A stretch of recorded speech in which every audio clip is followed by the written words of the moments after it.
how to make chill music. What's up, DAW Nation? Welcome to this week's episode of In the DAW with Tim Schaufert, breaking down his song Wherever You Go, which was released on Lowly Palace and was featured on Mr. Suicide Sheep and Chill Nation. In this episode, you're going to learn about how often to put drum/percussion fills in your music, why keeping things off the grid brings life into your music, Bitwig versus Ableton, playing call and response with melodies and drums, how to know when to make a different second drop, and of course, just generally how to make chill music. And finally, this episode is sponsored by the AU5 and In the DAW sound design course called The School Base. If you want to learn more about that, we're going to talk about it at the end of this episode. But DAW Nation, let's get into this week's episode and go in the DAW right now.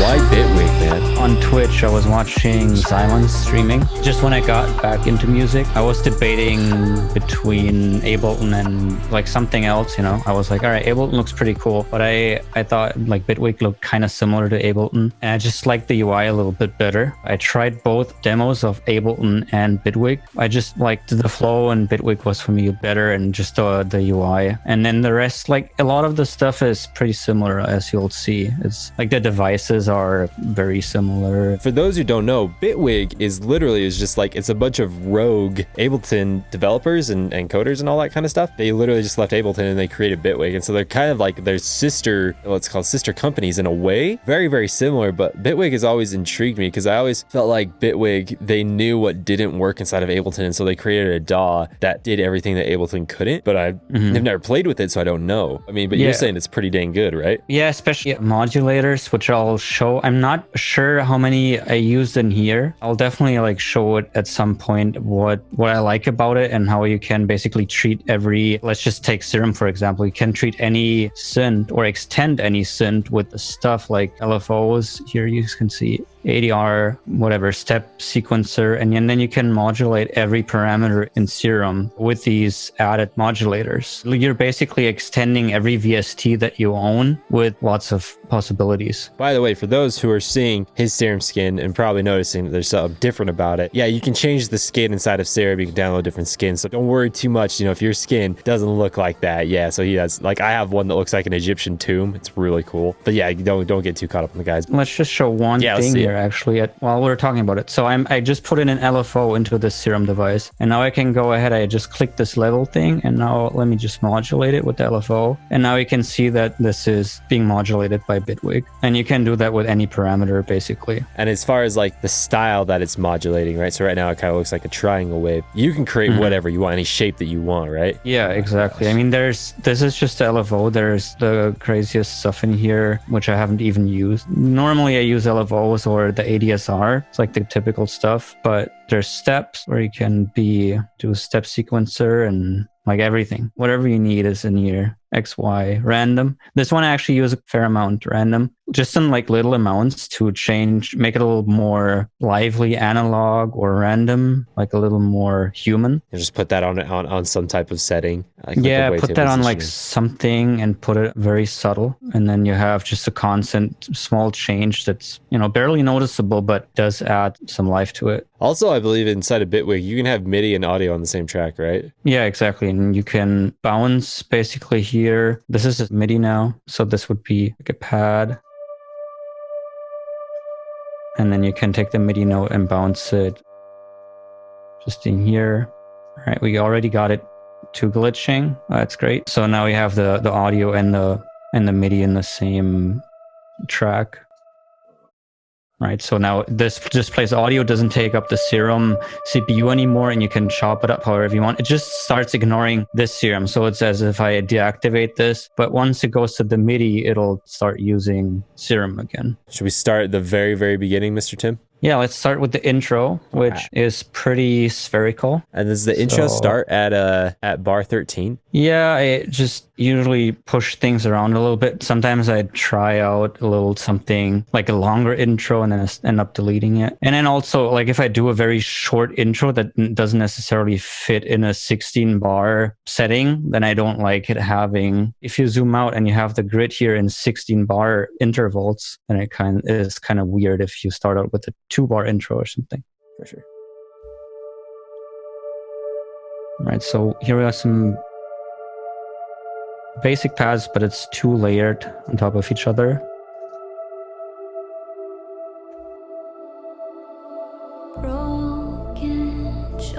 Yeah, let's start with those 2 different pads. So what are those 2 pads? Looks like they're both Serum? They're pretty simple. I noticed while I was going through this project in preparation that I was using lots of sine waves here. It doesn't really sound like a sine wave though, because I'm just starting off with it, and then I'm adding some saturation here with the Saturn afterwards, which gives me some overtones. Let's listen to the first pad here, which, this looks extremely simple. Sine waves, a little bit of attack and release. The stuff comes afterwards though. The Serum patch is non-existent basically, all unison.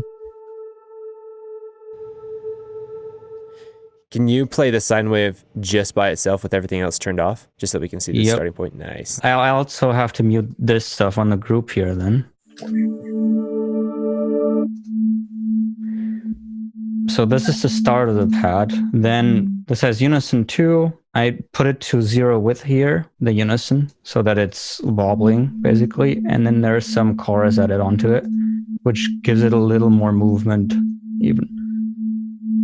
So this is actually kind of like a respace patch. This is like how I started a lot of the respaces if this were a saw wave. Right. And really quick, for those who don't know what, what he's talking about, so like with the unison, when you start doing unison, it creates, multiple versions of whatever wave that you have. But when you bring the width down to 0, they all start overlapping with each other and kind of creates this really cool kind of wobbly noise. Like that's what we're getting right now, right? Is that what you're saying? Exactly. Yeah, they cancel each other out or make each other louder at certain points. And then the chorus like kind of enhances that, even adds just a little bit more movement, because without it, it's just kind of very simple wobbling. And then it gets a little bit more interest with the chorus. And then from here, like this is kind of how I do a lot of synths actually. Sometimes I go crazy in Serum, but frequently I just do very basic and then I add everything else in post. For this pad here, I created myself some chains, which you also have in Ableton, and you can do the racks, right? So these I called pad maker chains, and I self-saved them. And what they are is a bunch of reverb. Here's a vintage verb with 72% wet, a lot of decay, and there's probably some more. Yeah, there's a lot of shimmer here. So this is in the chain, so it's a group for both the Serum patches, which are sine waves basically, and playing different notes. And then in the group, I give all this reverb. What's this? Like a comb filter with the modulator here. We can see the stuff I explained about Bitwig before. This is giving some movement, slow movement. Then we have some faster movement here on the retro color, going up with the distortion and back down. And this pitch wobble here I love a lot. They're being modulated by those modulators that you talked about earlier, right? Yeah, that's actually great that we can see it right on the first patch now. What's cool is that you can see those buttons moving. That's kind of neat. Yeah, this is becoming kind of a meme now, RC20. I've seen that popping up in lots of, like on Reddit, for example, or in producer forums. I feel like a lot of people are using it, and I've been throwing it on nearly every synth that I do. It's just mainly for this wobble thing here, which is adding a wow and a flutter. So slight pitch modulations. One is a little faster, the flutter is fast, and the wow is slow, so it adds human element. So I'm going to just crank this up to see what it sounds like.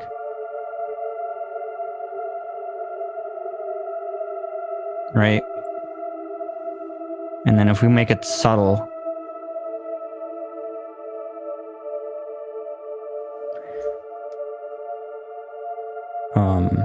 if we have it subtle, it's not like annoying or sounds detuned, but it adds a little bit of an analog quality to it. I guess what you associate with like 70s or 80s synths. And it's just not, I don't like when the synth is put to 0 fine, like it's perfectly on pitch, and it always is perfectly on pitch. There's no change, like it's always hitting the note perfectly. That's kind of, as if a vocal or a violin was perfectly flat, which is desirable in some cases, but the music that I do, I like it more lively. Yeah, man, it really helps put that human element into it. Someone who's relatively in the same space as you, obviously different, but relatively the same space as Fotels. You know Fotels? You would love him. He does obviously harder things than you do, but still within the realm of kind of that dark, emotional kind of vibe. But he loves exactly, like we did an episode with him a while ago. He's talking about the exact same stuff that you're talking about, like the wow, the flutter, the off the grid, the imperfections is what creates a perfect masterpiece, so to say. So I love it, dude. I'm in.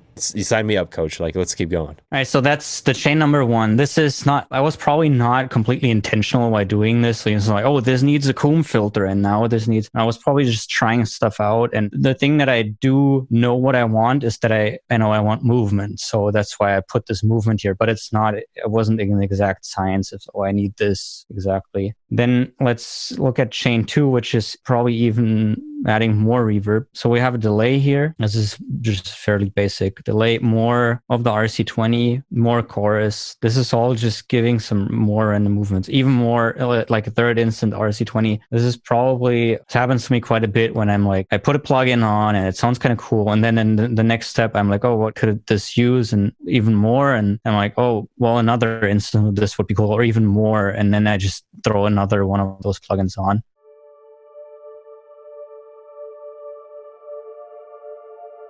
The two Serum patches that were the pads, were both of them the same patch and then processed differently, and then on the group level, or are they two different patches, and how does that work out? Basically the same patch. It does look like I opened another Serum though, and this is just a little bit bent. So what we can actually see here is on the first pad, I have a pure sine wave, and then I added some Saturn after the fact to give it overtones. While on the other one, I have just the Serum, and then I add some bend to give it overtones. I mean, probably gonna be something similar, but a little bit different, so that the first pad doesn't sound exactly the same like the second one. I'm also curious, like of vocals. Is that what the pad snow Kiara? How do you say that? What's her name? Oh yeah, Kiara. Well, this is just my reference. Kiara, this is a singer, and we wrote it's called Snow Kiara. At certain places you can see this because one of the reference was Snow Patrol, and I think we'll hear like a little art later that kind of sounds like a Snow Patrol intro or something. And then we like the Kiara Fields song, and then we kind of took those two references and tried to create something with a similar vibe. Yeah, we can listen to the vocal.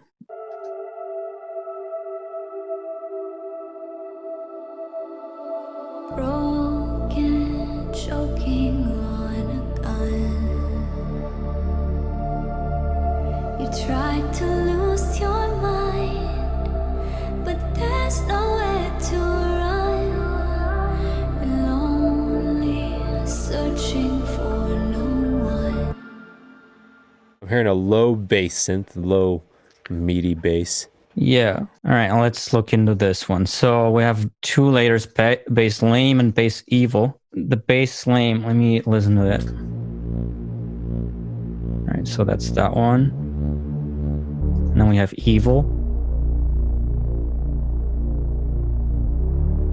So are they the same patch, just tweaked a little bit differently? They sound very similar. Yeah, let me have a look. All right, they look very different. Oh yeah, I remember what I did with this one. So the evil one, which is what we're looking at right now, these waveforms look kind of weird, right? But it says basic shapes. What I did here is I went in, I took out a little bit of the fundamental. You can go in Serum here, you can click this button, right, where you edit the waveform, and then you can go here into the sine waves of the waveform. And then I think the reason I did this is because the bass lame already has the fundamental that I wanted. And some people, like, if they create a layer for the bass, they take it out with the EQ, right? You would go into the layer and cut it off, the low notes with the EQ. That can get a little funny if the lowest note is moving a lot. So what I did here is I just went into the waveform and pulled down the fundamental just in the waveform, and then I was left with some of the overtones. So it still has some of the fundamental, but I guess it works. Sounded fine to me. So this is lots of unison. It has 100% width. In this case, I got the wallowing effect in a different way than we just showed with the pad. So what I do for a bass is I have this at 100% often, and then in some way or another, I mono the bass. So, I mean, this is a fairly well-known trick. What I did here is some multi-band effects. I split two bands and lows and highs, and you can see here at 140 hertz, I hand both sides to the middle, and then I get basically in the highs, I get this really nice wide reese, and in the lows, it's still wobbling. Let's see what else is in this patch. All right, so this is still pretty bassy here, and then this guy gives the overtones. This thing is not filtered. It's only getting filtered later on. What's also pretty important here is glide. As you can see, it's set to mono, and then a very long portamento time, 320 milliseconds. That's pretty long. It's very audible, but it kind of gives it an evil feel. Yep. And you can even change in Serum, you can change here how fast it slides, or not how fast, but in which, it starts in the beginning, it's a little faster and it goes slower. And then it's filtered with the Volcano. It's just a filter with a lot of different modes. As you can see, I use a lot of FabFilter plugins. After the Volcano, I put some saturation. So it's Saturn and then Faturator, which are both adding saturation or distortion. I'll turn those off. I've never seen the Faturator before. That looks amazing. Is it just a saturator? It's really cool. So what I do use it for is primarily actually the fuzz, which I didn't do here. Yeah, it's a saturator. It distorts pretty heavily if you go the drive all the way up. What it does very well, better than other plugins, or what's unique to it, is if you crank up this fuzz, it creates a kind of a white noise layer. Let's just try this out on this patch.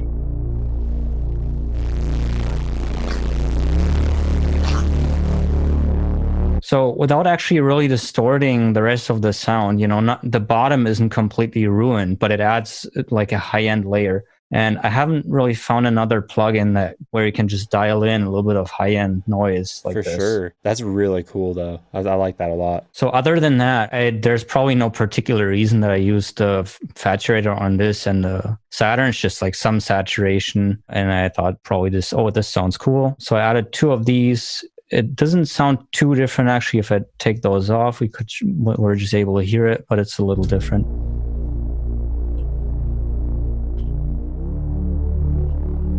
Right? It's just has a little more high energy or mid energy. I do this very often, that after the filtering, I add saturation, because I guess it's in the same realm as was what we discussed earlier. It kind of sounds a little like digital to me if I filter something and that's the last plugin in the chain. Kind of sounds like a digital effect, but if you add a little bit of saturation afterwards, it adds some of the high frequencies back in that you took out with the filter, and then it becomes more organic again. This is probably the reason why I like that in my tracks, because I like to have them organic, and that kind of just gives it back a little bit. All right, and then we have some more Volcano. This is just a high pass filter that's probably coming in before the drop here somewhere, I would assume. All right, doesn't look like it, but at some point probably. And then the bass lame, let's have a look at this one. All right, this is a fairly typical Reese here. Unison set to 2, detune 15, or whatever sounds good. It's a saw wave width to 100, and then I probably did the same thing with the lows here, where I summed them. Yeah, so here I did it differently with the Pro Q3. You can also sum the lows, so I just EQ'd out the sides basically for the bass, so that's achieving the same thing. So we have the same ideas. The Reese is nice and wide in the highs, and in the lows it's wobbling, as you can even see in the EQ. So I see you're using a combination of Pro Q2 and Pro Q3. Is there a reason for that? No, I just got Pro Q at some point. I realized that I can do this mono summing, that I can do it just the fastest with Pro Q3. The bass evil I must have created before I learned this. This is, this was more of a longer way to get the bass to get mono or sum it to mono. I think that's the only reason. And then Pro Q was probably in there before. For those who don't know what summing to mono means, can you explain that just a little bit more and why it's important? For low frequencies, the ears can't really distinguish where it's coming from. Is it like from the left or the right? It kind of always sounds mono. As soon as you go like below like 60 hertz or something, the human ear just can't perceive where it's located, or at least not as well as in mid-range. And a lot of the speakers speakers and clubs, they're just set to mono in the bass anyway. And it would be kind of confusing if they weren't. Like if you hear the kick from the right speaker and like the right side of the dance floor has more of the kick than the left one, that would be kind of weird. That's why it's a good idea for like stuff that you want to play out in particular to have everything in the bass in mono. And for respaces, and it also holds true, especially because you want that wobbling effect in the low end. And if you don't have it in mono, then it won't, the waves won't cancel each other out. Here we have these two saw waves. If one of them is hard left and one of them is hard right, as they would be in unison set to 2 and with 100, they wouldn't cancel each other out. If you do mono them in the low end, then in the low end, let's just look at the Pro Q. You can actually see it well here. So now you can see here in the low notes how it's wobbling because those notes are canceling each other out now. If I don't do this, it does this. It just stays the same volume because one's now perfectly on the left, one's perfectly on the right. Let's see if I did something on the group channel for these two basses. They're just layered. I couldn't tell, this is the particular reason why I layered them. I actually have that in my notes that you'll see quite a few layers in this track, but I've had some discussions with other musicians and some questions about layering, and it seems like there's this misconception that like layering is great and you should always do it, or this track's only good if it has X amount of layers. And I think for a lot of people it's just like, oh, something's missing, or I would like this quality and this sound right now, so then I'm gonna go in and add a second layer to it to get that quality, not just because I want it fatter or I want 5 layers. Just like, oh, so I really want this one quality in here and I know I can achieve this with this layer. I like that, as opposed to living up to some arbitrary standard that says you must have X amount of layers. You see it rather as, what does the sound need? I don't care about this arbitrary, you need to have X amount of layers. I just like, what does the sound need? What does it need to become? That's your mindset, right? Exactly. Yeah. I think that it's tempting to say like, oh, my track's better if it has 200 tracks or 10 layers on a lead synth, but it's not necessarily that. It's just what's the purpose? On the group channel here, I just have some compression. So you see 3 compressors in a row. This one, it's just doing some very mild compression. Like it's just catching the peaks. And then the other 2, they're probably sidechain because I do sidechain with the Pro C, and this is sidechain. You can see nothing's happening until the kick comes in. Well, you do sidechain with Pro C. That's cool. Yeah, actually, I tried LFO Tool recently, but I couldn't find how I can get look ahead on, because this is what I like about this. I have this setting that I can show you guys, which works perfectly well for me. I have look ahead on, and I set this to 3.3, and then I never get any clicks, because with some other sidechain I get clicks. And with the look ahead of 3 milliseconds, it starts fading out a little bit before the kick hits, the bass starts to fade. So it's actually perfectly gone when the transient of the kick hits. If I look into my master limiter, when my kick hits, it's really only the kicks. If I solo my kick or I have the whole track playing, it's basically the same thing if I have the look ahead on. If I don't have that on, there's always this like little leftover. This is what works for me to have the kick perfectly sidechained, and it doesn't click this way. I've never seen someone use Pro C for sidechaining before, but I mean, it makes sense. It's Pro C. They could sidechain. Yeah, I can do everything. Searching for no one.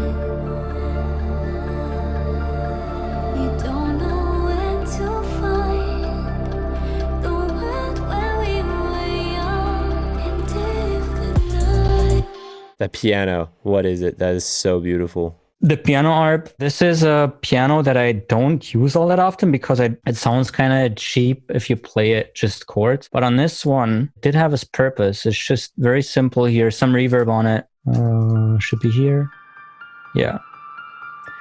So, not some reverb, a lot of reverb.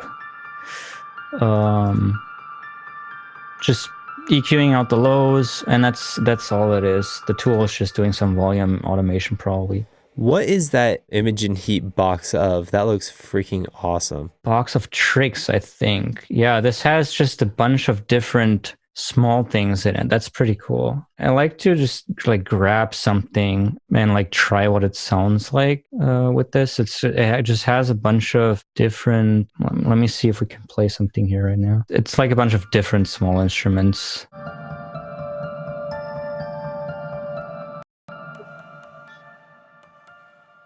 That's cool. I didn't know that existed. I knew you were going to have a bunch of dark elements that were going to like little dark, I don't know if dark is a beautifully dark, deliciously dark elements like this that you'd have in your toolbox. Well, their A and B actually sounded pretty cool. Could have used that in the track too. See, this looks like it's adds to the piano probably. The pluck arb. Yep, so this is kind of a layer. Not quite. It's playing a little different notes. But same rhythm. And you got a whale pad? What the freak is a whale pad? Let's just solo it and then I'll explain what it is.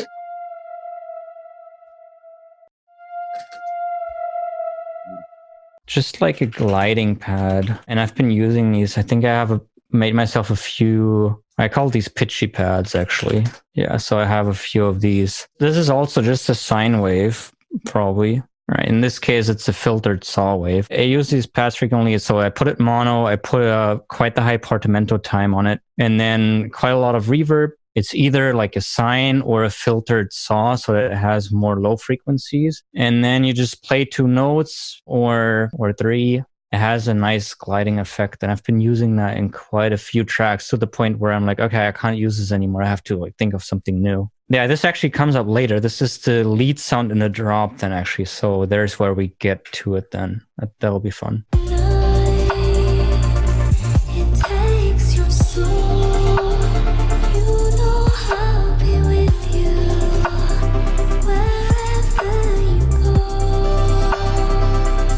Drums, of course. These look a little overwhelming if I show them right now because it's so many tracks. But yeah, it's kind of manageable. A lot of these are just random, like one-shot samples for fills that I liked. So it's not actually that much. We have the main group here, which is kick, a snare, and some hats.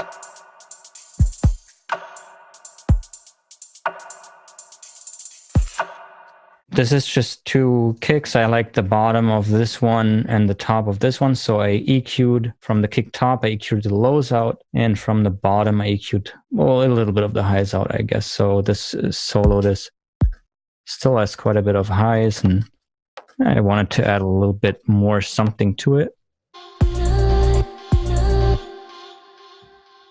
The snares also 2 layers. For the snares, I often end up with layers. It doesn't have to be that. It's just that you can kind of vary the snare up if you have some layers and then you shift them a little bit with the timing. I don't think I did this here. It doesn't look like it, but what I mean, and I probably did that with some other percussionists, if you have some multiple layers and you shift it, every hit is a little bit differently shifted as I'm doing it right now. You get kind of a organic feel to it too.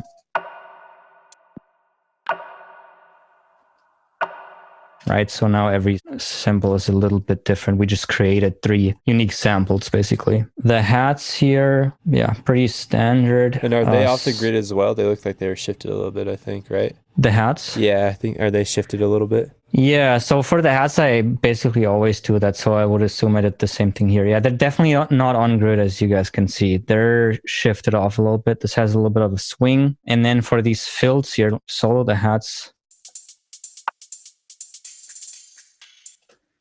this is kind of wild. I don't know what this rhythm is. It's actually fairly on grid, but using these layers here kind of creates like different unique sounding samples in that way. So this is where I like layering hi-hats quite a bit, because you can, if I only had this one sample here to work with, let's say this top one, then it kind of always sounds the same on every hit. Of course, I can alter the velocity, the volume of it. But if I have different stuff to work with, then I can alter the velocity of each individual layer, create something new, or alter the timing a little bit. How often do you do fills, out of curiosity? Like every 4 bars, every 2 bars, every 8 bars? Like what do you usually do? After half the drop is over, or half of this section, I would do a 1 big fill. So this would be 4 bars here. This is a little misleading because for a lot of people this would be 8 bars. I like to work in like halftime BPM, so I'm working 62 BPM right now. A lot of people would set this to 124. So for me, it's 4 bars. I definitely would put a big fill in here, like something that really changes it up. And then after 4 bars of that again, and then we transition into a different part, which is this. This is a drop part. And then in the middle, after 4 bars of the drop part, which is half of the drop part,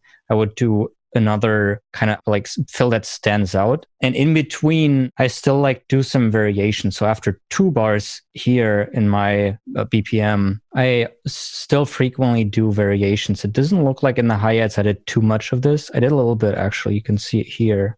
This is different. And then in the kick, it looks like I switched up the kick pattern here. You can definitely see how like none of this is the same. There's a little bit here. If I duplicate this over, you can see the changes that are going on here. And I also like to have for the drum fills, what can be cool is silencing or deleting some of the drums, putting some others to the forefront, or even deleting some of the instruments when you play a heavy drum fill so that you're not dividing attention. Before the drum fill, there's a lot of melody going on and the drums are kind of in the background and playing kind of the same pattern. But then after 4 or 8 bars, you'll like, for just a second, you mute an instrument that's in the foreground and then you put a big drum fill in there. And then you bring focus through the drums. It's kind of a call and response. Then you back it again, take down the drums back again to the melody. This is really cool to hear because, most of the time with most people that have been on the show, when they talk about call and response, they talk about call and response between 2 different sound design sounds, like usually 2 basses. But you're talking about call and response through the drums and the melody, right? Is that what you're referring to? Exactly. Yeah. I feel like that's a kind of call and response too. It's just, like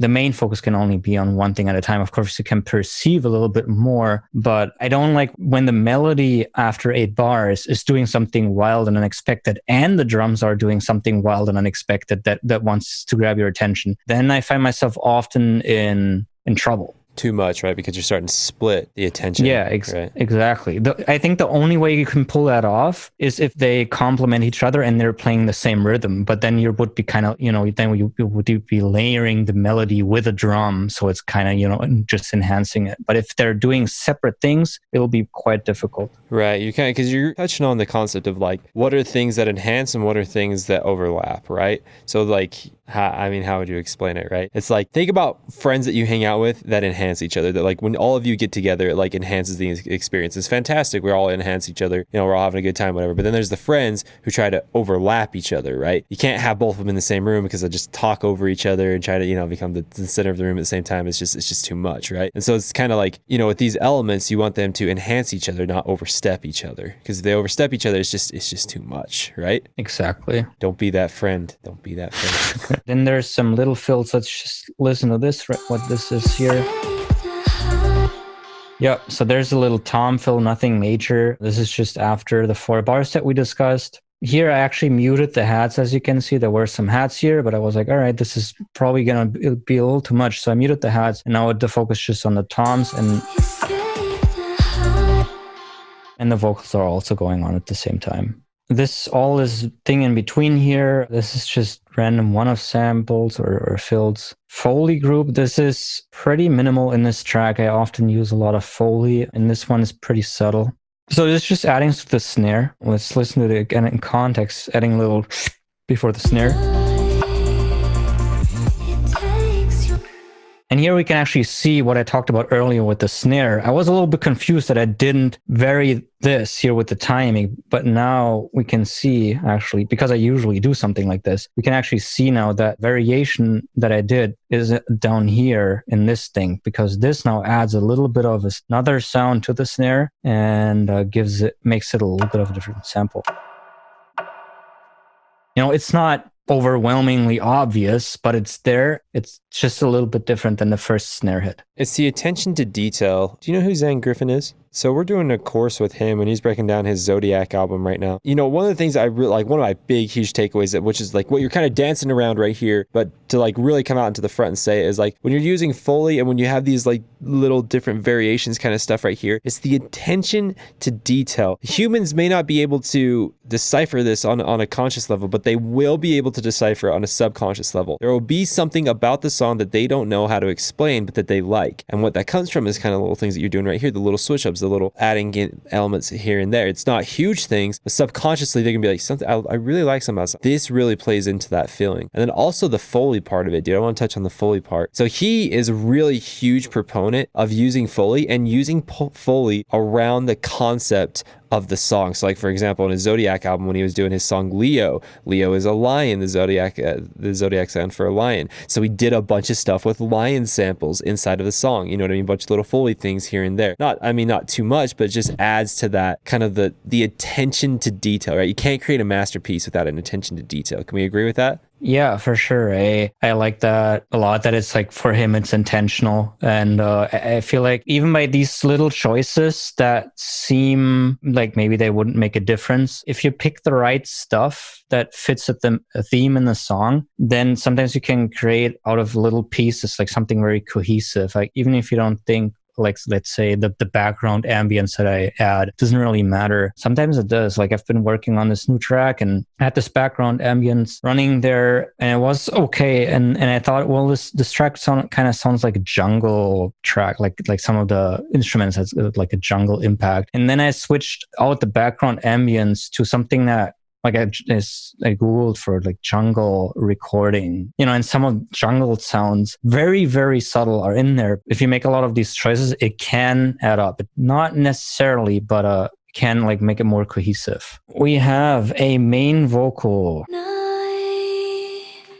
It takes your soul, Obviously, great performance. That's a great start. In this case, we were using an old mic, which was very not optimal. So I had to do a very odd EQ curve. Please don't copy this at home. I added some DS, but this is probably not all DSing that's going on. And this is just a little bit of compression here. Not that much, but there'll come more later. So let's look at actually what's going on in here, because I feel like this is what a lot of people may not know, but I've seen a lot of high-profile people do, which is gain writing, I guess it's called, everything in the audio files. Sure, I had a de-esser in there, I had a compressor in there, those can work, but I also manually went in, and whenever I hear something where I'm like, oh, this was a little loud, or this bothered me, or this was a little too clicky, I go in manually and I drag down the gain for this particular thing, whatever it was. I see. And you feel like that gives you more of a dynamically cohesive sound, kind of like takes out the crazy dynamics in the sound? Yeah, especially since this vocal is very quiet and whispery, a lot of the consonants were really loud. If I take this out, the waveform will look different. It takes your So the T here is pretty loud. I took that out a little bit.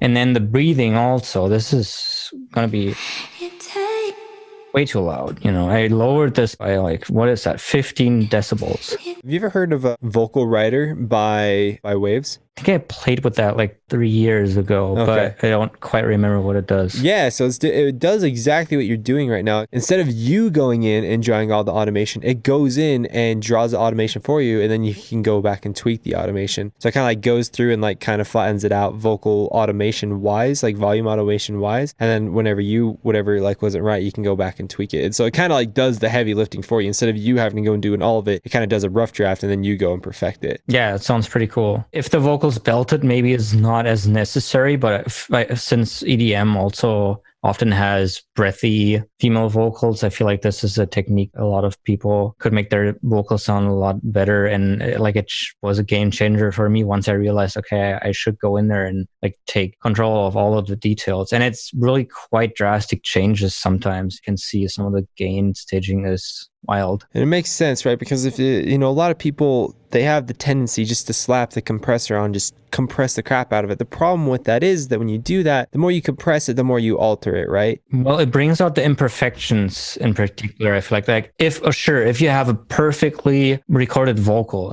by whatever Adele sends your vocal, then you can probably compress it a lot. But if you have a vocal that's not 100% perfectly recorded and you compress it a lot, then you're going to bring out room noise and this little click right here, and it gets pretty messy. Because you can only compress it so much because you're squishing it. That's effectively what you're doing. You're squishing it. The more you squish it, the more the tendency for the imperfections to come out. That's why you do the vocal writing, so that way you can get that consistency in the dynamics of the vocal, so it's not too loud here and there. It's pretty consistent as far as volume. It makes sense, Tim. Exactly. You and you're smart. All right, so let's see what I'm doing on the group. There's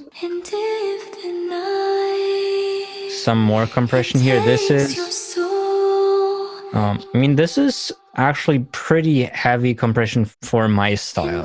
So there's 3 compressors, which are all close to doing 3 decibels. It does work on this track. And I wanted to have some more compression on this group because there are layers coming in here. I wanted to have a consistent output with the layers on. This one's compressed individually, but once I added the layers, it like fluctuated again a little bit more, and I wanted to have more like glue it together. Let's listen to the layers because we had a lot of struggle with this Cash for Gold and we're going back and forth on this pre-drop here, and we're like, well, this is kind of how we want it to sound, and maybe you should sing it more shouty, more belty. But I like the whispering aspect of it also. I just really like breathy vocals. And we figured out how we could pull that off, and that was by me layering lower pitched sides to it, which gave it more energy because it didn't have, like, when you came from the verse and you went into this pre-drop, it kind of went down in energy, or like it sounded less full or something. It was kind of the opposite of what you wanted it to be. So then I added, I think these should be the low layers.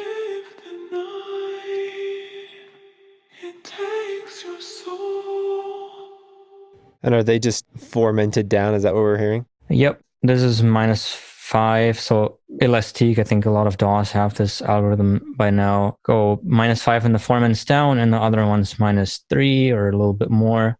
And then I pan them a little bit. Sometimes I do hard left, hard right, but in this case, just a little bit was okay. And then I have some wild processing on them. This one's a little bit less. At some point, this got so messy that, like, with all the different stuff that we tried with the vocals, that I just left it like this. Like, it looks a little weird that I have this other side in a different group here, and it has like wildly different processing than the right side.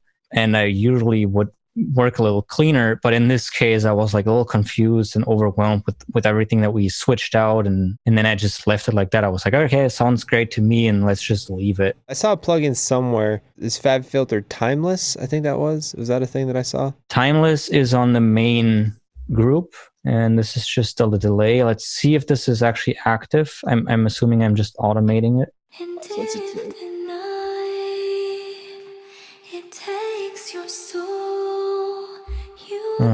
So these are the automations. Okay, so this is just active once throughout the whole thing. So let's listen to the delay. Yeah, so this is just this delay right here. Just an automated washout. Exactly. So the input, I automate the input so you can't hear it during the rest of the track. This is actually a really cool delay. I use this quite a bit because it has these filters here, and you can really filter the delay heavily, which a lot of other delays, you can do it, but it's usually more subtle. It's like not as hard of a filter. Whenever I want a really strong filtered delay. And why is that? Why would you say that filtering your delay is a desirable thing? It changes, or it creates a variation of it. If I hear a delay of the main vocal and it has exactly the same frequencies, then it sounds like then it would be completely in the front, just as the main vocal should be in the front, or you want it to be in the front, and then you have the delay, and then it's still the same. Like, it would sound like as if it should be the main vocal. But once you start filtering out the highs, then it sounds more as if it were in the background, for example. It doesn't grab your attention as much, which is what you probably want, because you're not usually trying to use a delay as like a main lead. You're trying to use it as more of like ambience creation or evoking some form of mood. Which is obviously very, very important for the type of music that you're making. And that's actually something a lot of people forget, right? They think that they want to put stuff in the back. They just slap a reverb, slap a delay on, puts them in the back. Problem is that you're missing that very hardcore audio acoustic trick, I guess you would say, which is, in order for us to perceive that something is far away, we need to start cutting out the highs. The farther away it sounds like it gets quieter, and the highs start dipping out as well, right? The combination of those two make it feel like it's getting further away. It's tricking your brain to make sure it's getting away. So not just lowering the volume, and not just putting reverb, or a delay, it's those things plus cutting out the highs, right? That's what you're saying? Exactly. Yeah. Also put other stuff on delays, or not usually, but frequently, I say. Like even another effect like chorus, or I don't know, maybe even a bit crush, or like I'll just try different stuff because sometimes you don't know what sounds cool on the delay. But anything that makes it sound different than the main vocal can be a really cool effect on a delay. On the Fab filter here, you have these two filters, and you can really drag them easily and quickly, and They have like different modes even for like how they distort, and you can set them cutting off very hardly. So let's just try around here a little bit. So you can get really resonant delays out of this. And with the usual analog emulated delays, they're more of a soft cutoff in the highs. So this is more like an effect, like very obvious delay. We have the delay going on. All right, let's listen to this group again. Yeah, the compression I already talked about. We have a little bit of saturation. This is set to 27%, so it's parallel basically. It's like adding the original signal and the process signal in a little bit. Probably also make it a little more cohesive here. We have some reverb. There are two different reverbs here. This, just because it sounds cool, you know, I had one reverb on there. It was enough at a certain point, and then I thought, oh, actually it needs a little more. And then rather than going in here again and changing it, I just added another one. It's maybe not cleanest thing in theory, but if it sounds good, then it's cool. Love it. And how many vocal layers are we looking at? This is 4 layers. We have the main, we have those pitch down sides, and then we have this reverb layer, which is kind of a combination of a reverb and a delay. We have the timeless here again, actually. I'll play that too.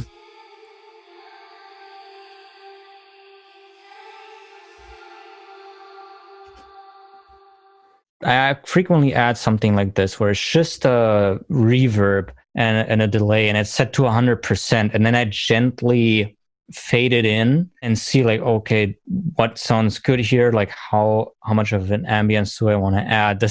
You could technically do this on the main channel, of course, like adding a long reverb as I did here. But here I have different EQ settings, and which gives the reverb a different quality and sets it apart from the main vocal. So I guess you could also do that with the send channel, which is how a lot of people do it. In this case, I just duplicated the vocal, put the reverb to 100%, and then I like processed the vocal differently to make the vocal, or to make the reverb sound differently than the reverb of the main vocal. I see a channel that says reverse Evo reverb. That sounds amazingly intriguing. What we got going on, Tim? Yeah, that's just reverse reverb. Let's listen.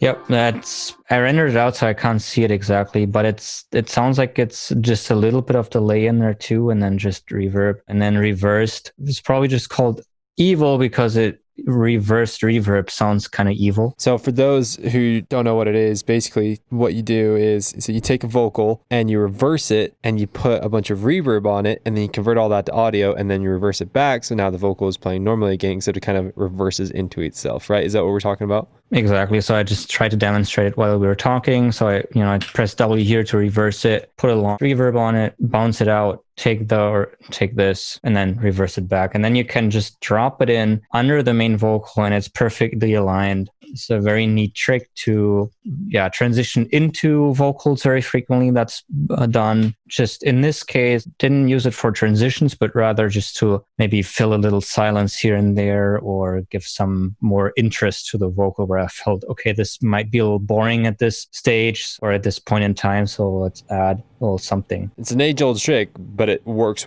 really, really good, especially with vocals. It's been around forever for a reason. I said 4 layers. It is a little bit more. 4 layers were just like the vocal that is always playing. So we have some more delays of going on, and this reverse reverb. And we have a filtered delay here. Okay, so that's also only coming in at certain points.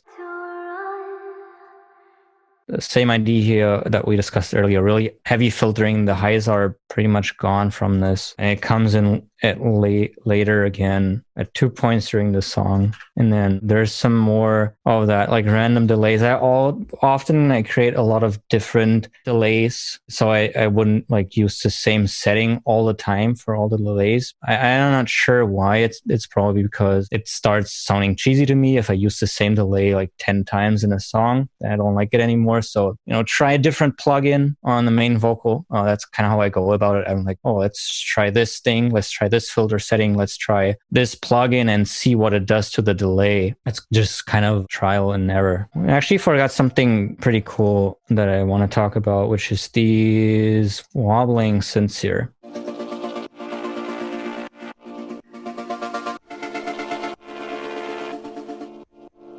So we have this layer, saws low, and then we have saws pulsing.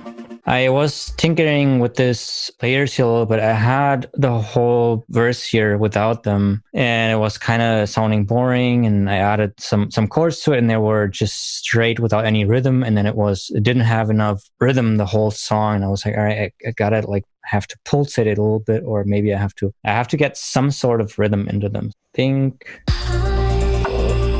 Yeah, so it's right here, and so if we open Serum, then we have this pulsing thing here on the level. The whole patch is looking a little more complex than the other stuff we saw because of these LFOs. This is for level. This is also modulating a little bit the level, but that is for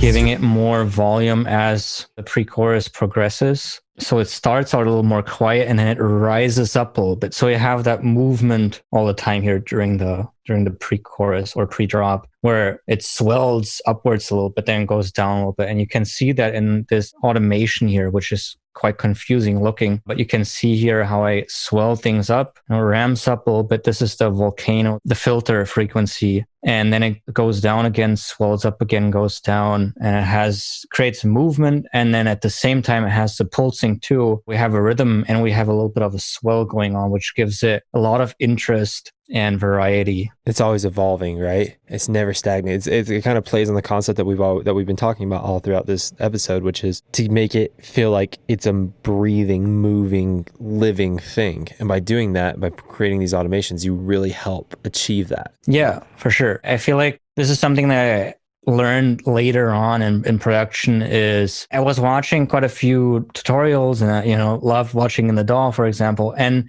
sometimes I was watching videos from people who weren't in my genre at all, and I would be like, oh, I have to use OTT on 90% on all of my tracks because that's what they're doing. And then I realized, wait, I'm not making dubstep, so maybe I don't need to do that. And so for me, this technique that we discussed here, this is more of, I feel like, what's along my lines.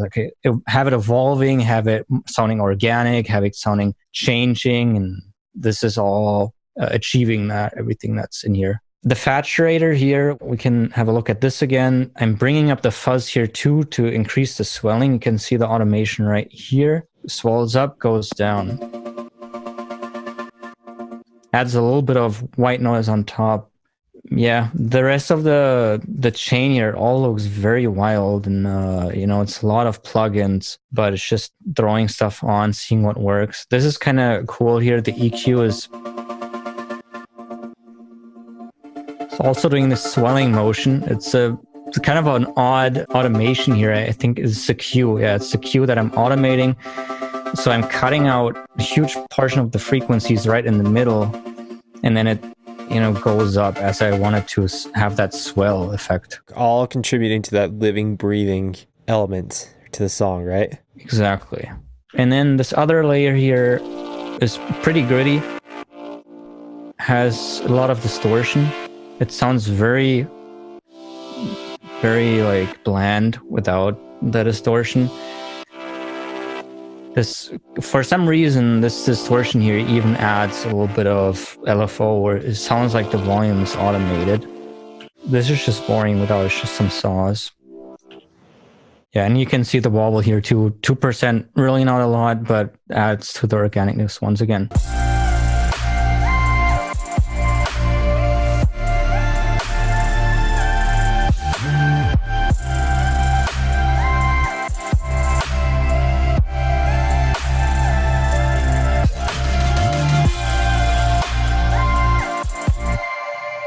This is a very old patch that I did. Bass drop here. This is 3-layered approach. Also looks a little bit intimidating maybe, but I did this very early on. And it still holds up to this bass badge, like kind of works. I was reading on Reddit at the time. I was like, oh, you should do like 3 layers for your bass, and this is how you do it. And then I just tried this out and it worked. I did 1 layer with a sub. I think this is just a sine wave. I'm not sure if we can hear it solo here. Let's see. Yeah, perfect. A sine wave and another sine wave. So one octave lower, one above that. Very clean sub. Then we have the mid bass.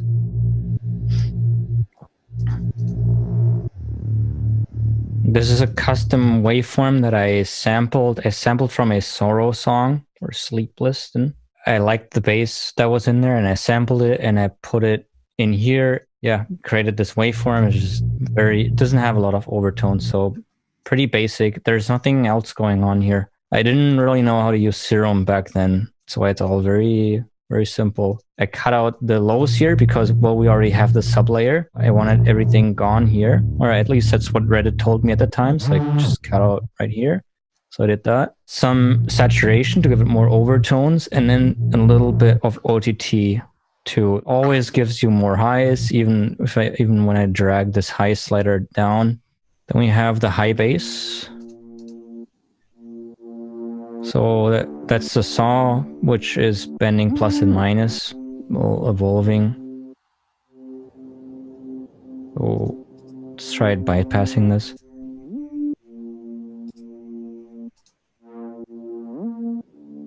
Changing a little bit and evolving a little bit with the bend plus minus. Unison to 7 here, and a saw wave and a filter on top. And then this cuts out even more of the lows because this is our high bass, so the high layer. So now we have it like very cleanly. We have, okay, this is our sub, this is our mid bass. So we cut out the sub, and then I have the high, which is, I don't even want this in the mid, playing in the mid bass region. Then on the group channel, we have the same thing that we saw earlier, which is monoing the sides in the bass.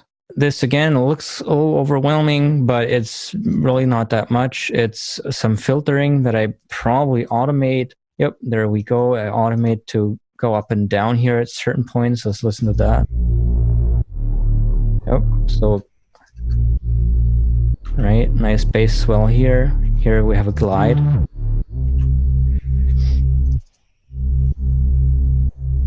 Glide looks like this. A very common technique for respaces where you do an octave glide. I even went 2 octaves here. You probably heard this before in songs. It's everywhere, and it just sounds really cool. Where, like on the left side where it shows all of your plugins right now, and it shows like some of them are half circles or like moons, and some of them are like actual like circles. What does that mean? Disabled some of the plugins, or puts them to sleep when they're not in use, so that they don't use CPU. If they're half moon, they're asleep, and now they will only turn back on basically if this is being played. Here it shouldn't play. Yeah, so if I play this section here, it's, you know, there's no MIDI information, so they're still in sleep. So basically at this point in time, these are not using as much CPU power. Now when the note hits, it'll turn on till the full sun or full moon, and then they have to be active, of course. And it works perfectly too. Like, you would maybe think that, oh, this adds some clicks here and there, but it never does. I feel like this has a little bit of a look ahead built in. It knows, okay, now something's about to come up, so I got to turn this plugin on. Ableton, come on, these little things. Yes. Then we have the ozone exciter. It's just adding some distortion. There's 3 of them because why not? I was like, all right, I need a little more. Needs even a little more, and I need some more. Nothing really other than just some saturation. Let's just turn that off and see what it sounds like.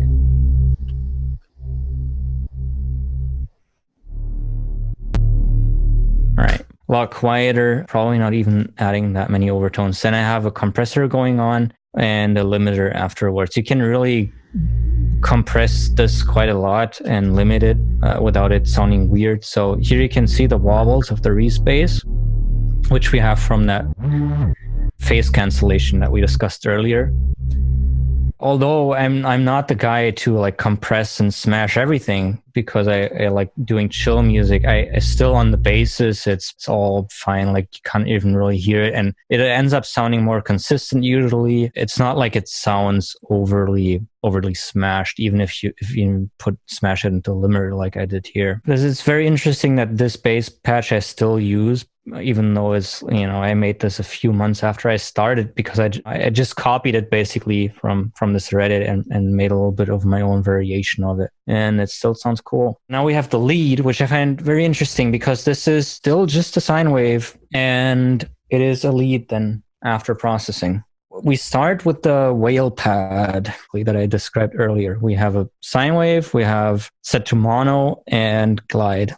Then we need to add some overtones because a sine wave on its own is probably not going to be lead material. Like it's just, it doesn't fill enough of the frequency spectrum. I honestly thought that lead was vocal chops from the singer, but it's actually a sine wave. I do that quite a lot to process the vocal like this and, drag it out or distort it and then add it as a lead. And I think in this case, it does sound like it because the sine wave, for some reason, with some distortion on it and the glide, can sound like a vocal. I think it's mainly the glide that makes it sound like a vocal, but I've had that before on patches like this, where it sounds kind of like a vocal. Now we want to add some overtones to this sine. There's a little bit of bend going on here. It adds just a hair. The rest of the patch, I think there's nothing in here. Yeah, I don't know what this does. Okay, this changes the level a little bit and changes the bend a little bit, but nothing major. This is one of my favorite plugins. Yeah, just go ahead and steal this trick because it's pretty amazing. This is Byte by Native Instruments, and I use this to add, as a bit crusher, and I use it to add a lot of noise or a subtle noise. Very frequently, I drag this down here to like something in here, 8 kilohertz or 10 or 7, and then add some jitter. What makes this plugin special in comparison to other bit crushers is that the filter moves with the kilohertz setting here. So in a classic bit crusher, you can like go down in quality here in the bit crush and it'll add this aliasing, right? It is. So let's just turn the filter up and it sounds kind of horrible. And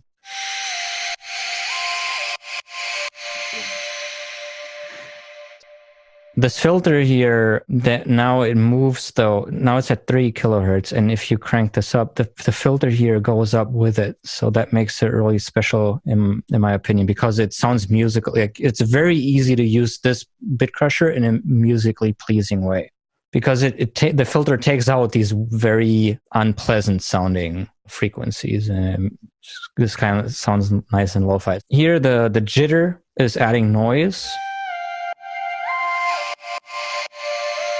So we have some overtones with the noise. We have some overtones with the saturation. We move further along. We have some retro color, add more distortion, more overtones. Then we have shimmer, which has a little bit of feedback going on, which adds another octave on top. So this is a reverb that has like pitch shift up, 12 semitones and a little bit of feedback. It's not much, but it adds just a little bit of overtones to it again. Then we have another chain, which is probably one of these pad maker chains that I showed earlier. We have a comb filter. We have I think this is the exact same pad chain that we looked at this intro pad, right? We had the same moving distortion bit. This is adding lots of reverb and also some more distortion. Then after the fact, we have an amp. Definitely changes things quite a bit.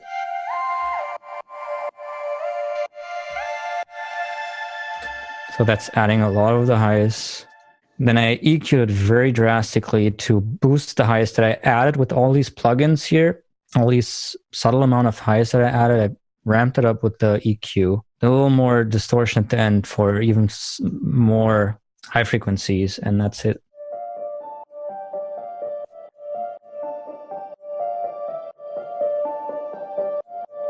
See, we have some layers here again. This is the main one. I think the high layer is only coming in later. Yep.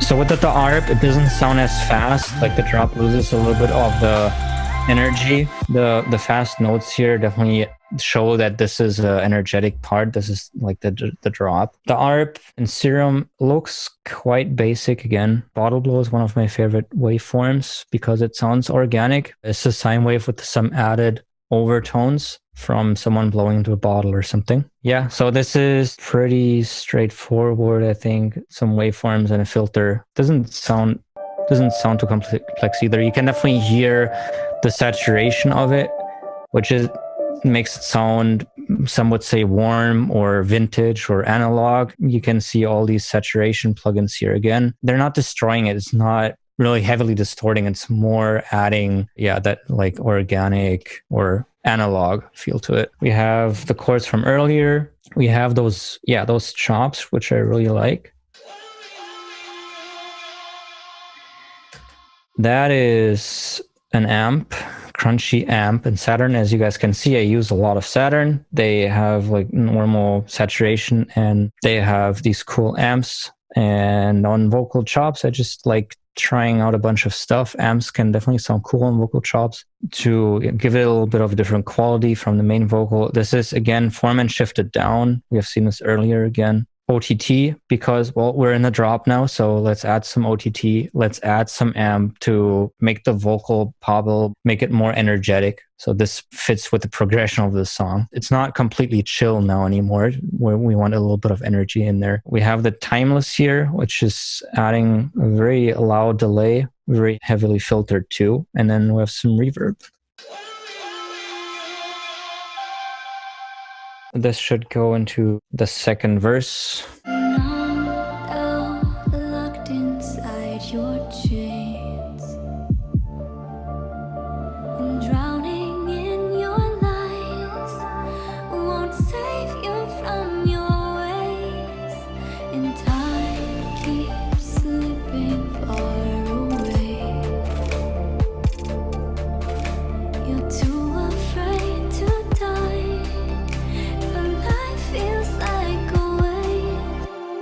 Is there any element in that little breakdown verse part that we haven't covered yet? Yeah, there's this super saw bounce. Let's see. I remember this was very basic, so I didn't actually get the original patch for this. This is really just a super saw, I think, with some distortion here. The rest is the same. We have the bass again. We have different drums. We got some different drums now. ARP is still playing, which the ARP, in this case, it moves it forward and the drums from the first verse. So the first verse is all, without drums, nice and spherical and intro-esque. In this verse 2 now, we amp up a little bit of the energy. We say, okay, there's a little bit more going on here. The ARP is playing, the drums are playing. For the drums that are added, we have like continuous little clap or some other percussive element.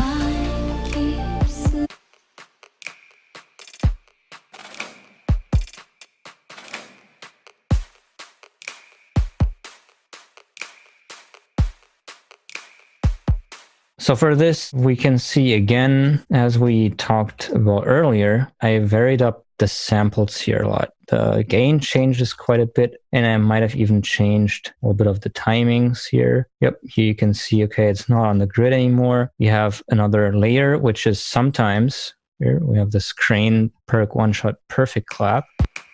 This, we have this D stuff fill.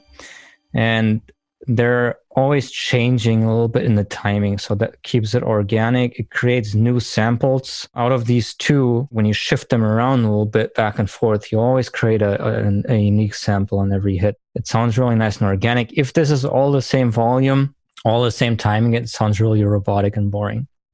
And then here, same idea. It's just a little more even.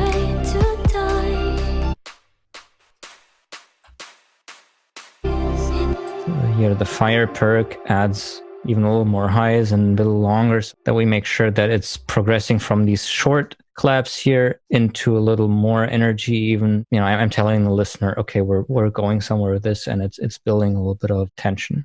And then we have the next pre-drop, which in this case doesn't have drums for the first section. I think we already have all the elements, we have them covered, except the drums. There's a build-up that's new. The vocals, the same. We have already covered all the instruments. And then we just have the little snare build. This is a loop from Crane. As you can see, I've used quite a lot of Crane samples in this one. Loop going underneath, and then I'm adding to that loop, I'm adding like different layers to it. So let's listen to the loop and solo.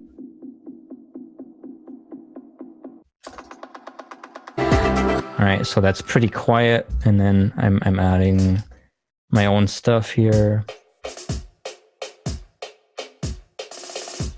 I'll be with you wherever you go.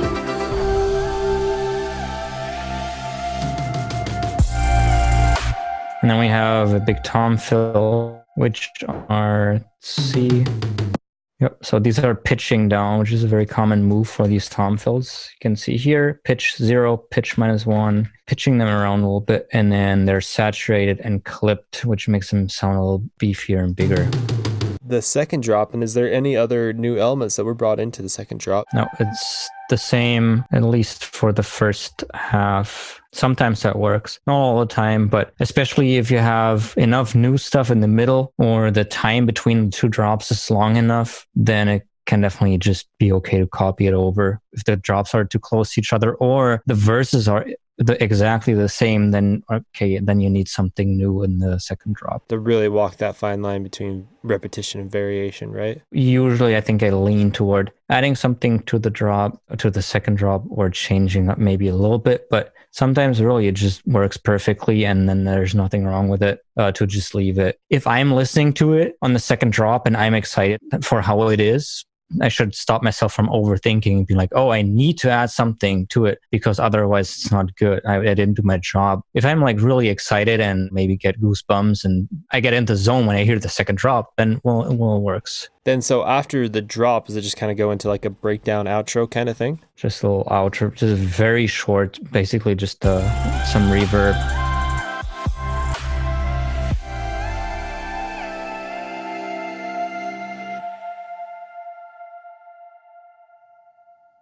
Long bass down. So show you how I made that because that's also a Bitwig special, which is really cool. Let's go into the bass here and I'm going to show you one thing that I love about this DAW. You can see this little bar here in the middle of the MIDI note, right? Which is kind of unusual. There's this thing called MPE. Bitwig comes with it, and there's like a few other plugins on the market that uses that. And what you can do with that is basically be in between MIDI notes. And so in this case, let's see, we started our A sharp here, and now we can draw this line to another note, and it will pitch it. Right? I'm going to make it louder. So this is basically pitch bend, but you have perfect control over it. Like I can see in the piano roll here, I can see, oh, I want it on my G sharp or I want it on my C. And I wanted, maybe I want the curve to bend like this and this to bend like this. And you can all do that with the MIDI note and Serum enabled. You don't need to render anything. You can just draw it in there. Stop. Because you're right, instead of Ableton, it's not like that. You just go into the automation window and you can draw your automations like that, but you don't really know. You don't really know where it's at. Exactly. So from what I've seen from other DAWs, you have to use this thing here. So you set this to 12 or whatever you want, and then you can use the pitch bend here, but you don't know like which note is this. And it says like, oh, it's 60% or whatever, but you don't know, okay, am I at a G? That's how I did this thing. And then I rendered it out. And then the rest is just some reverb tails. I think I probably did some automation here to have it fade out nicely. What is one music production topic that you want to understand more? One thing that you just feel like you don't have a full grasp on there that you really, really want to understand more, something you don't understand? So what I've been struggling with is melodies. That's actually a very easy question for me to answer because that's been like an ongoing struggle for me for 1.5, 2 years. I've always been like, oh, I want to get better with melodies. I tried different things and I never really got better at it, or maybe I got a little bit better, but not to a place where I felt good about it or even good about the progress that I'm making. I felt like a lot of my tracks, like I rely then on the vocal to fill that melody section, that part. But whenever I had to come up with a melody on my own, I didn't have a vocalist or, I didn't have a sample that had a great melody, then I was struggling. I'm still struggling, but at least I found a thing that helps me with that, which is I have a piano here to the left. I have that plugged in to my computer. And at some point I just realized, okay, I need to play stuff because I was trying to get better at melodies, drawing stuff in with the mouse for like 2 years. And I never really made progress regardless of what I tried. But once I was playing on the piano, I had a lot more fun and progress came quicker and like everything just started moving better. I'm definitely still not at the place where I'm like, okay, melodies is not my weakness anymore. But at least now I know how to move forward with it. Kind of baffling to hear that like the thing that you struggled with was melodies, because your melodies are like legendary. Like they're so good. Like that's you. But you're saying right now kind of the strategy that you're using to get over that is that you got the piano and now you're just messing around with the piano a lot in order to create those melodies. Is that what you're saying? Yeah, exactly. So I actually had the piano before I started producing. It is MIDI piano, fortunately, so I can plug it in.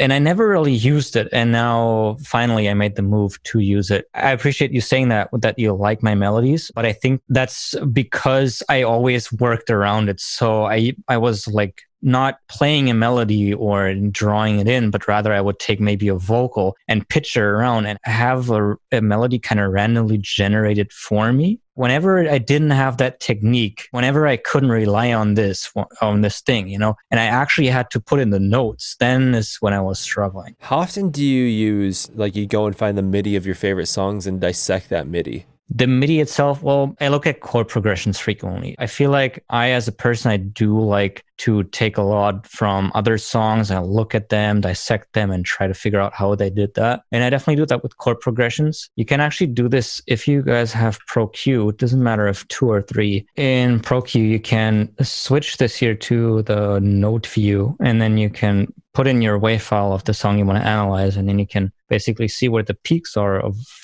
this file, and then you can find out the notes. Let's say you drag in your favorite Millennium track and you see, oh, okay, it's playing a C and a G and a D sharp, and then you can find out the chords that way. I think in Ableton there's a way faster way to do that, right? Where you just let Ableton analyze it, right? You can extract spit out a MIDI for you. Yep, you can extract the MIDI, and you know that technology isn't like it's amazing, but it's not perfected. If you're ever, so this happened to me the other day where I wanted to dissect the melody, and the trick that you just saw is an amazing resource, by the way, and the one that you mentioned with Ableton is a really good resource too. And sometimes you can just go to Google and type in your favorite song MIDI, and you know it'll show up. Sometimes that doesn't happen though. So like for example, one of the songs that I wanted to dissect was Millennium and Excision song Gold, and so like the melody that was inside of it, and I couldn't find it anywhere. And I'm horrible at transcribing, and I don't have the patience to do what you just said. I'm so happy you do. It proves the kind of person that you are, but I don't have that. And so here's a really cool hack.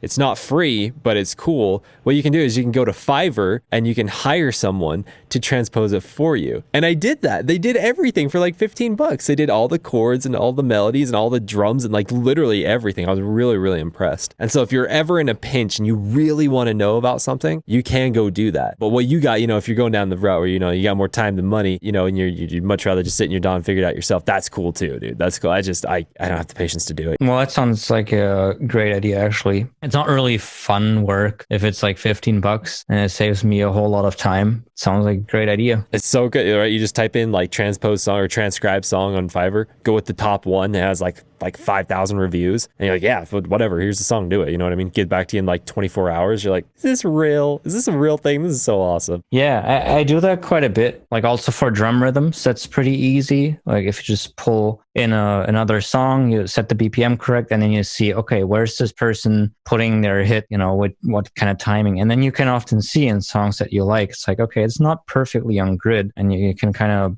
figure out which genres even use what kind of rhythms do they use and which kind of offset do they use. Because I saw this quite a lot when I was trying to do more, let's say, R&B electronic. You can see that they are using wildly different swings than, let's say, dubstep, and dubstep's using, or chill music's even using another swing than that. I had a fantastic time today.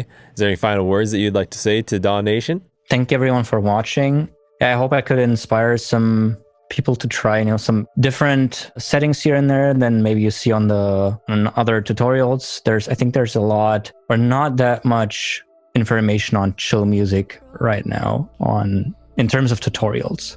Hey DAW Nation, I hope you enjoyed this week's episode of In the DAW with Tim Schaufert breaking down his song Wherever You Go. That was released on Lowly Palace. If you found anything in this episode that was helpful to you, take a screenshot right now and tag me on an Instagram story at In the DAW Behind the DAW and tell me what concept really helped you out this week. In fact, if there was anything that didn't make sense, if you have any questions at all, please comment below, send me a direct message, send me an email, do something. I want to hear from you, DAW Nation. In fact, make sure to tag Tim over on Instagram as well. I'm sure he would love to hear from you as well. Also, DAW Nation, if you want to see more episodes like this where we break down chill songs, because we haven't really done many chill songs in the past, go ahead and let me know. Leave a comment below. I would love to know your thoughts on this. Also, DAW Nation, I would highly encourage you to go check out our podcast, Behind the DAW. Those episodes really step away from the technical side. You know, we're not talking about sidechaining, compression, sound design, none of that stuff. We're talking about the emotional, the philosophical, the artistic, the business side of music, all right? Make sure to go check out the episodes with people like Dennis Koyu, KJ Saka, Dodge and Fusky, Rogue, Echoes, Kara. There's a whole bunch of them. You can listen to that anywhere, like literally anywhere. You can listen to it on YouTube, on Spotify, iTunes, Google Play, Deezer, SoundCloud. It doesn't matter where you're at, what your preferred method of listening is. You can listen to it anywhere. In fact, we just started a new series where I, in my free time, am going to read a book. Now, I'm not going to read the book to you, but I'm going to read a book over the course of a month, and then each week I'm going to record an episode and talk about the concepts in the book that are most important for you and your music and your career and your life, and I'm going to teach you how to apply them. Because this way, DAW Nation, you don't have to go find the books, you don't have to read the books, and you don't even have to really exert the mental power to figure out how to apply it into your life. I'm going to do it all for you. Again, it's completely free. It's over on the Behind the DAW podcast. You can listen to it over there. It's not going to interfere with any of the other episodes that we have with big producers coming on or anything like that. Don't worry about that. Head on over to Behind the DAW and check that out. You'll absolutely love it. And then finally, DAW Nation, if you want to take your sound design skills to a whole new level, then make sure to check out the AU5 In the DAW sound design course called The School of Bass. DAW Nation, as of the release of this episode, we have had over 7,500 people sign up for that course, and the unanimous vote is that it's absolutely amazing. The sound design techniques and concepts and principles and mindset that you get from taking the course is just unbelievable. It has over 20 hours of video showing extremely unique and advanced sound design techniques that AU5 and I have gathered over the last 15 years so that you can take these techniques and push them even further, create your own sounds that literally no one else is making, all right? It also has a ridiculously huge amount of effects racks, instrument racks, and project files, so you can go in, play with them, tweak them, take them even further. It's unbelievable, okay? We also include a bunch of bonuses like MIDI arrangement templates, a sound design journal template, access to the private DAW Nation Facebook group, and a 20-minute strategy call with me where we can examine what you have going on in your music career right now and get the right habits going for you to absolutely crush it inside the music industry, all right? We originally priced out this course at $497, but right now we have two different payment options. Number one is a subscription model where you can just sign up for $47 a month. There's no long-term commitment. You can cancel any time. You can sign up for a month, 2 months, 3 months, whatever you want. You're completely in control for how long you want to be there. And with signing up with the subscription model, you get access to everything. There's nothing that is left out. You have everything right before you. And as we keep adding more and more content to the school base, you'll just keep getting that with your subscription. It's beautiful. But if you're not much of a subscription kind of person, don't worry. There is the lifetime access model. So where you just pay one price, one time, and you have access to everything that we have now and everything that we're going to put out with the school base in the future. And that is $247. But DAW Nation, these prices that I'm talking about right now and enrollment with the school base isn't going to last very long. In fact, at the end of October 2019, we are going to be shutting down enrollment to the school base because we are going to be filming more and more content. We're going to examine what's going on, what works, and everything like that. And so the members that are signed up at that before that time, they will not only get access to enrollment for as long as they want, but they're going to keep those prices. So if you sign up for the $47 a month, you got that. If you signed up for the lifetime access, boom, you have it for life. But when we come back, when we reopen enrollment at the beginning of 2020, prices are going to go up, okay? Subscription model is going to go up. Cost of lifetime access is going to go up. So if you want to jump on this price right now, I'd highly encourage you to do so because the price is going to keep going up because of the amount of content and value that we're going to keep adding into the school base, okay? So if you want to hop on this right now, I'd highly encourage you to do so. So DAW Nation, if all of this is sounding extremely interesting to you, then head on over to courses.inthedaw.net. That is courses.inthedaw.net. You can find the school base over there. Also, if you're on the fence about all this and you're not sure if it is really right for you, that's totally fine. Go ahead and head over to courses.inthedaw.net and check out our free course with the school base. Okay, we took some videos from the school base and put it in a free course so that you can test drive it, see if you like it, all right? And again, you can can access that over at courses.inthedaw.net. But DAW Nation, I hope you enjoyed this week's episode of In the DAW, and if you did, again, let me know either in the comments or by tagging me in an Instagram story at In the DAW Behind the DAW. But DAW Nation, I hope you have a fantastic day. I hope you enjoyed the episode. I can't wait to see you back here in 2 weeks for the new episode of In the DAW.